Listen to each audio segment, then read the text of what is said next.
Okay, this is gonna be a quick video explaining SmartSync TrueAlert devices, featuring my 4903 9417 first generation TrueAlert and 4906 9131 multi-candela weatherproof TrueAlert, which has a date code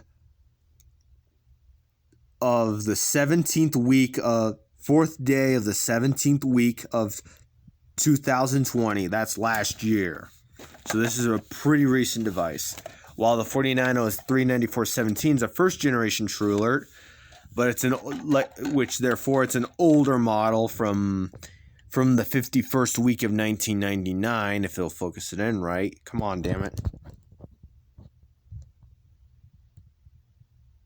Yep, 51st week of 1999. Because for the first two digits of the year, the second two are the week, and the fourth is the day. Hey, so that's how 5-digit day codes are read, just so you know. That is... So this, which therefore a date code of 2020, that's last year, obviously. So now let's get to the agenda of this video.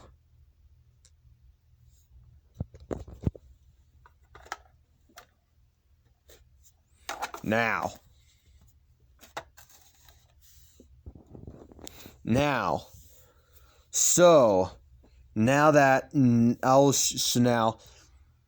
there are three categories of TrueAlerts.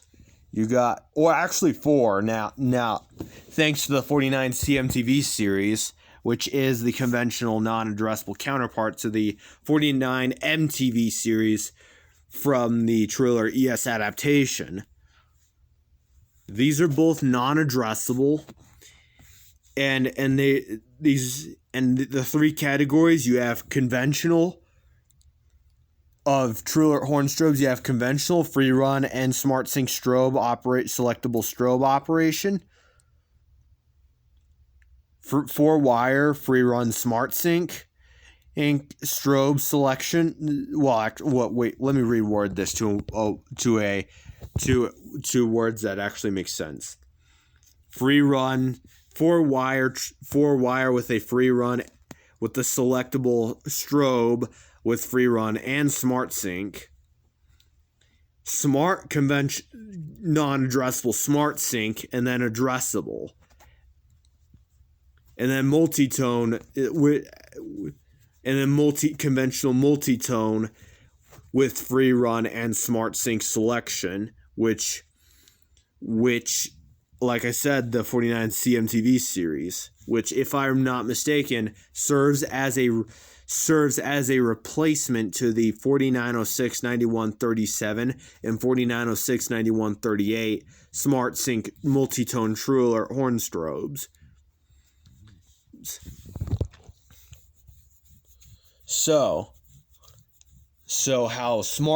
And I'll be focusing on SmartSync. So SmartSync is the opposite of free run, as Simplex Guy 13. I can't remember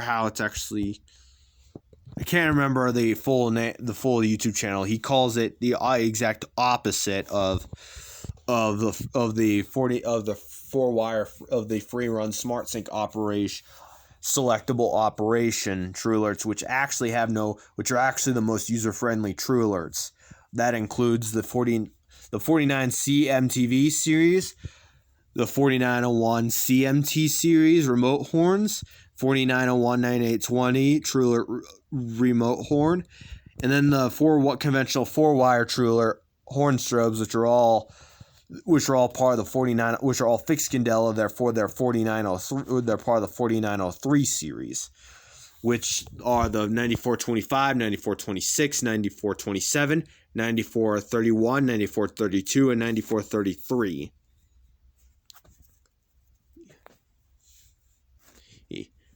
Which those, if you actually have it on free run, which which if you have it on free run setting, you do not get any real handicaps with that device unless you switch them all to SmartSync. So how SmartSync TrueAlerts work? Once power is applied, they rely on a synchronized protocol, in this case, SmartSync. So therefore, if it's a horn strobe and you don't have, and if you try to run it conventionally, whenever it's on a pair of batteries or a conventional 24-volt DC power supply, the horn, they will not properly run, and the strobe because the strobe will charge up until power's cut from it, and then it flashes once, but the horn will not run. So therefore, that handicaps your ability to use a SmartSync TrueAlert. That is the drawback that comes with SmartSync TrueAlerts. Well, most SmartSync TrueAlerts. To be specific, all the indoor ones, which you can all use all indoor TrueAlerts, indoor SmartSync TrueAlerts to work at its best potential. So in order to make it run properly, you would need a 49059938 SmartSync control module, which is Simplex's idea of a synchronization module. Well, one of the ideas, their main idea that for SmartSync protocol. So the SmartSync TrueAlerts, which are the 4903-9417, the 4903, which is this first generation TrueAlert right here, the 4903-9418, and the 4903-9419, the 4903-9428, 9429, and 9430, as well as models like the 4906-9127, 4906-9128, ceiling mount TrueAlert, which uses the same exact body shape and strobe design as the older 4903s that came before the TrueAlert series was invented, before the TrueAlert series was released as a quick alert to later be changed to TrueAlert due to trademark issues. It was somewhere in the second generation, which had the revamped grille. And then the 4903, and then also the 4906-9127, 4906-9128, 4906-9129, 4906-9130, 4906, which is the white version of the 9128, which is a ceiling mount TrueAlert, and then the 4906-9131, which is this guy right here, 9132, the white version, the version of this in white, the 4906-9133, 4906-9137, 4906-9138, 4906-9139, which serves as the high candela variants of the 4906-9127, and then the 4906-9140, and the 4906-9141, and the 4906-9133, which is like this guy, which is also weatherproof, but has different candelas, but has lowered candela settings.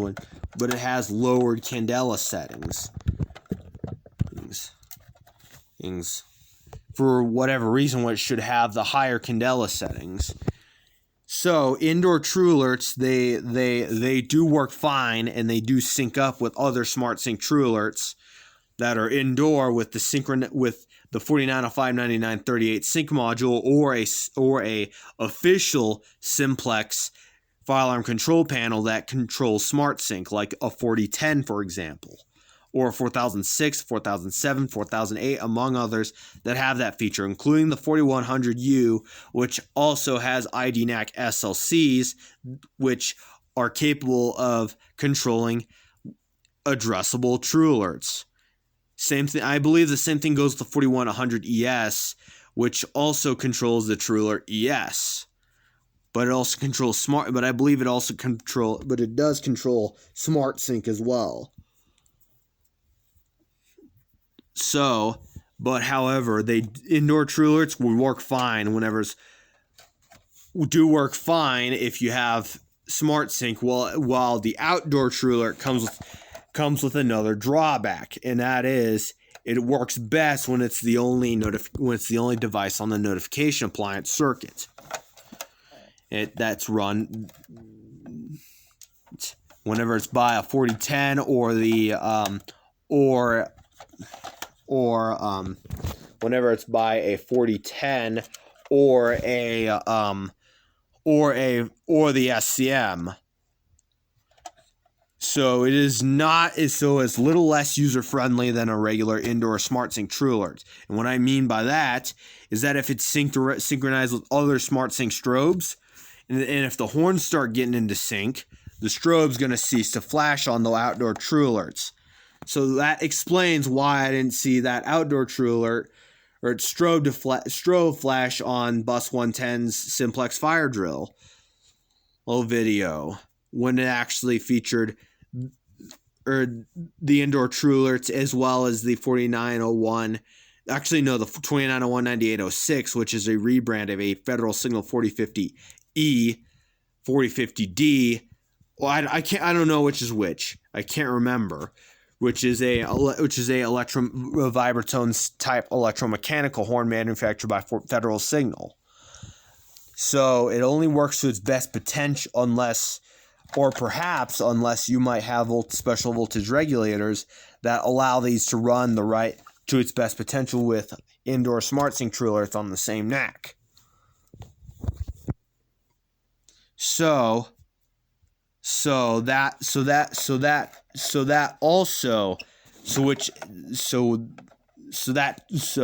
originally I thought this needed more time to charge, but that wasn't the case.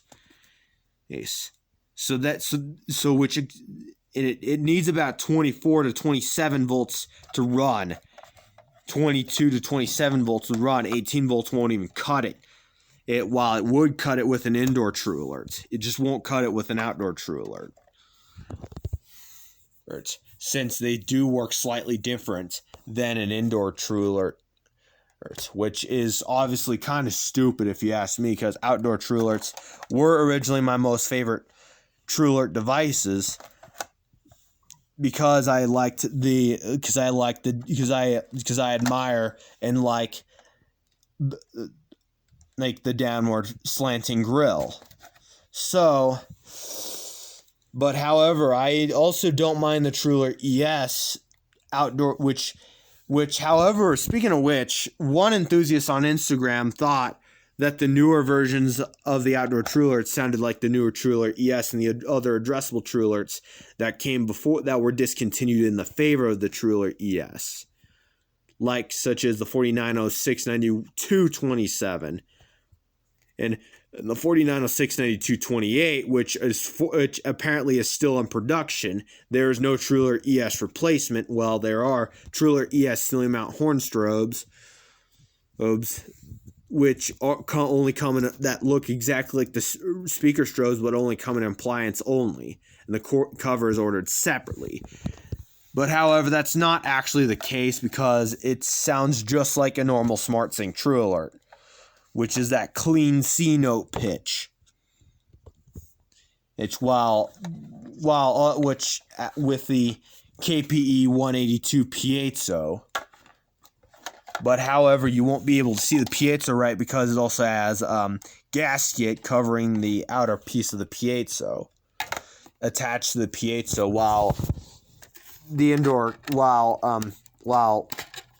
Let me pause the video so I can.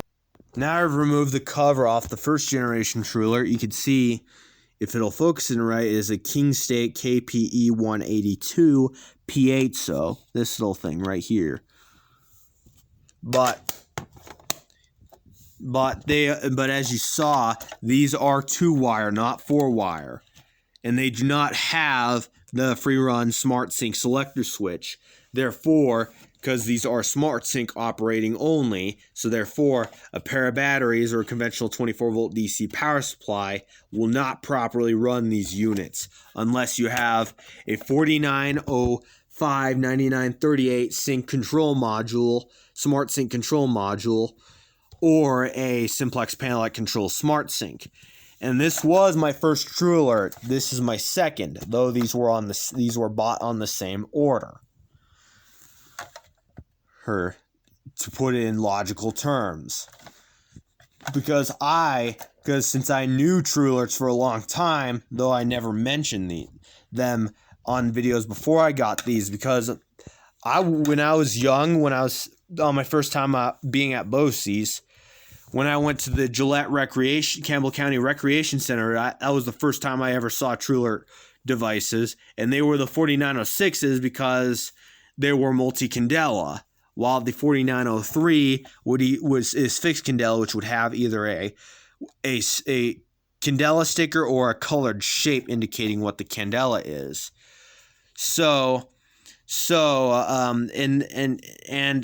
They were the speaker strobes and the remote strobes. I don't know if they were addressable or the conventional units, because the only way to tell is either an LED if you look at it for a long time, if you see it pull, or if the cover's removed and you see dip switches, you see the circuit board extend to the bottom of the device with dip switches attached to it. And those, and the fact that those addressable TrueAlerts including the TrueAlert ES, rely on an addressable signaling protocol. In that case, IDNAC, being wired into an IDNAC SLC whenever it's by a 4100U, 4100 ES, 4010 ES, not to be confused with the regular 4010, I'm saying 4010 ES, 4007 ES, 4008 ES, 4000 and the 4007 ES. Yes.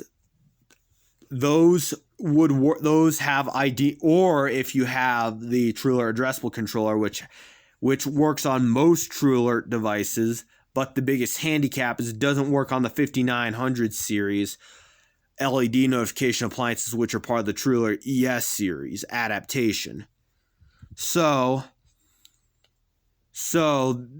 the four wire TrueAlerts that are and the 49 CMTV series are conventional because they have, as well as the 4901 9820 TrueAlert remote horn. Those are conventional because they have free run capability.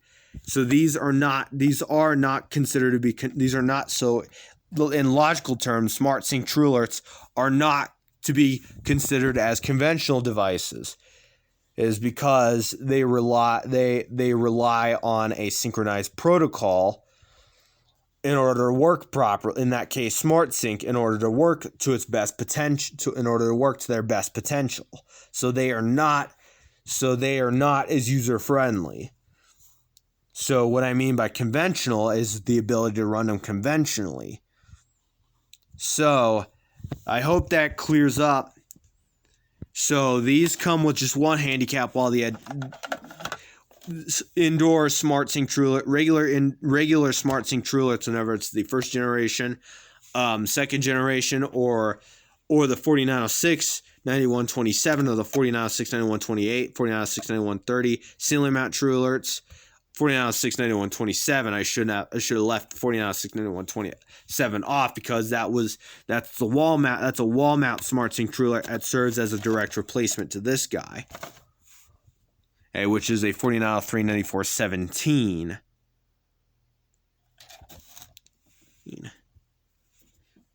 And I did recently see TrueAlerts in the field when I went to Colorado to go to Waterworld with Live Inspired.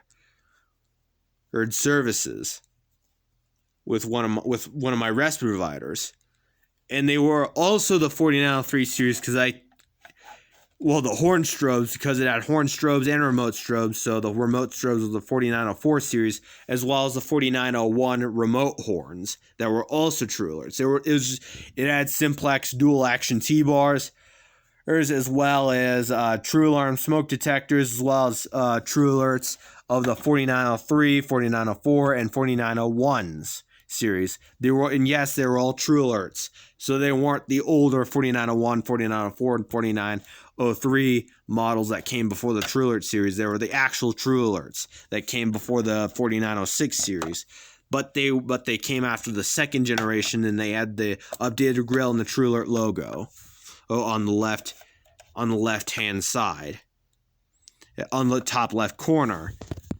but I don't know if they're SmartSync conventional free run SmartSync or addressable. So anyways, I hope that clears up about my exclamation of SmartSync TrueAlerts.